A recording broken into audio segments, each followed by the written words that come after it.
to start to record here. Well, here, why don't I do this? I will go back to my painting and I'll paint the rocks on mine. And then you guys can see how I would go about tackling the rocks, okay? I've done the sky, and if I do these rocks now with the highlights and the shadows, so if you guys want to watch, so hopefully. Okay. Okay, Thank so, you. and so I'm recording now. All right, so I'm gonna, oh yeah, that's another thing I forgot to mention. In watercolor, you always start with the light and you work towards the dark. Because it's transparent, we start with the light and we work towards dark. So I'm gonna get my colors established before I begin. So as I said, before you put any paint on the paper, make sure you have all your colors ready to go. So I have to think about what colors do I want. So I have this yellow ochre. It's a nice soft. I'm going to bring in a little bit of Payne's gray.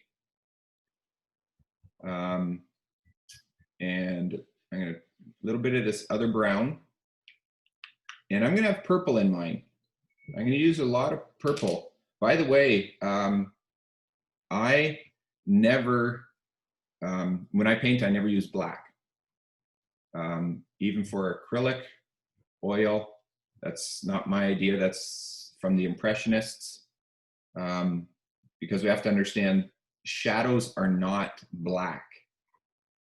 Okay, shadows are only black if the surface is black. That's something we can talk about that later actually, because otherwise we're going to run out of time here. So I'm going to get everything done here. Okay, so I'm going to paint. I'm going to paint my rocks, and I'm going to start with my highlight colors. Hopefully, as I'm recording, I hope that the camera is picking up this and not picking up my voice. So I'm going to start with my highlighted colors, and I want my picture to feel sunny. So I'm going to boldly bring yellow in. Okay, just a little bit. I'm going to go right in with some yellow. I'm not going to go over the whole thing. Now I might remove some of that later on. Okay, and because the rocks are kind of jagged, my brush sort of dances over the surface. Okay, right away, try to create an interesting shape, not a smooth, flat sort of shape, because I want it to feel jagged. I'm going to go with this yellow ochre to tone down my other yellow. I'm going to drop it in. It's got to be bolder, it's too watery.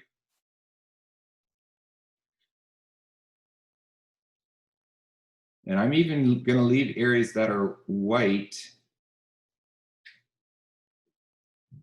And I'm going to take this even into the shadow.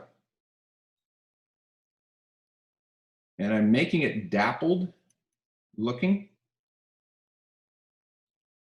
because that's going to create more of a texture of what the rocks are.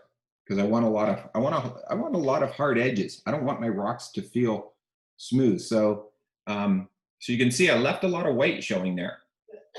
Okay, I can have a little bit of soft brown running in this light color, running into my yellow. But I'm going to leave that. But now I carried it right into my shadows. Even though later on I'm going to go over my shadows with the dark. But the reason why I carry it into my shadows is it will keep my highlights and my shadows unified, that they'll feel like they are one object, not two separate objects. They're one object. And so the color needs to be in both of them. And I'm going to drop in just a wee little bit of Payne's gray. That's the closest I ever get to black, is Payne's gray, which is a bit more of a bluish. But just to add some interest. Okay, so now I'm only going to drop in to the shadowed area. I'm going to change my view here so you can really see. Oh, we're going to run out of time here. We have only 10 minutes, it says again. So, okay. So a little more Payne's gray over in this shadowed area. Whoa, okay, see, so I touched that too much, way too bold, but no need to fear. I can get at that. I've dried my brush and I just simply pull that out.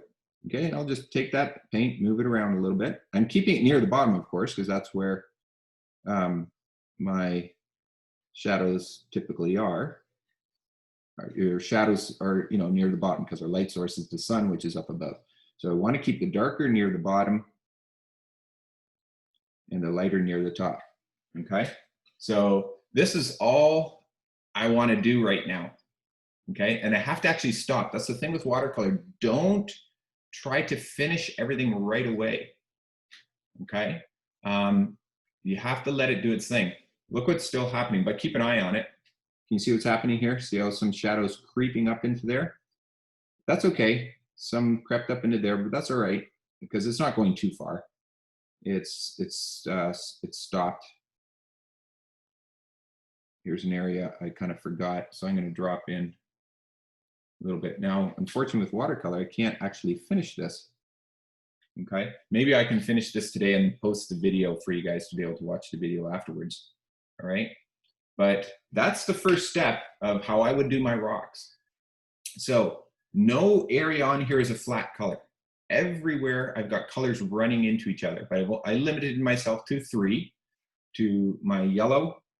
So I use my yellow over here, and let me see if I can show you this one.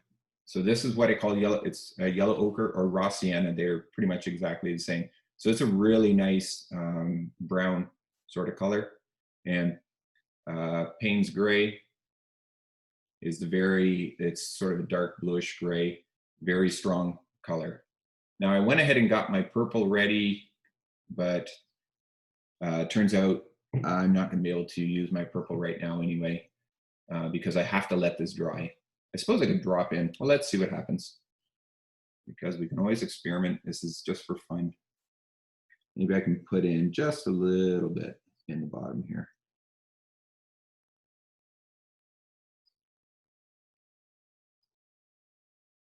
Who knows? Okay. Now I don't want one area to bring too much attention to itself, so I want to spread it out. Maybe it's too purple, cooling it down. So I want to think in terms of cool, light and cool. Or sorry, warm and cool, not light and cool. All right, so now I have to be careful, because you can see now is when I come to the point where if I'm not careful, I'm going to wreck it. What I'm going to do now for this to dry, I'm going to prop this up on an angle to keep my colors running to the bottom and keep my shadows all near the bottom. Pull that out just a little bit more. And it's time to stop because I see I am starting to ruin things, which is not a huge deal because it's rocks. I don't need to worry about anything looking smooth. I'm going to dab at, get some highlight back in there, in that one rock there, okay? Now I let it do its thing. I let it do its own sort of thing.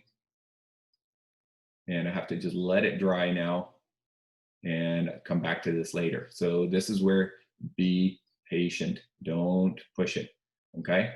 But Doreen, you can see how it's not smooth, right? And because we have rocks here, so I'm trying to get a better view, that I want, I want jagged edges, I want texture. So, but because I've painted all the rocks the same. In fact, I should paint these rocks here as well, again, to keep that unity. Even if my photo shows those as different, it's good to make them similar. They don't have to be exactly the same, but there should be some similarity, because that's how you get your unity, okay? By having things repeat. There has to be similarity as well as contrast. Every painting has to have both of those. That's my whole deal about how life is a work of art, right? And even God did that same thing. He brought in all sorts of diversity, so we have to have things different, but there has to be similarities. So we have to look for similarities amongst ourselves. There's my little sermon for the day.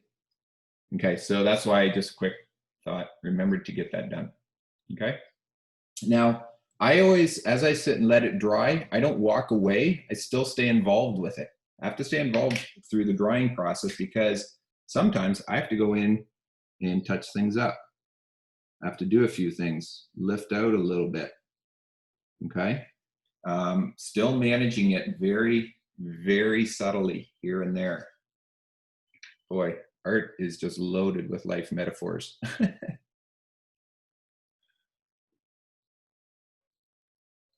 And, oh, someone is calling me. So my phone just went. What happened to my phone here? My phone's doing silly things. With only 3 minutes left, if Yeah. you like, when you rejoin, if you could give me your, if you could give me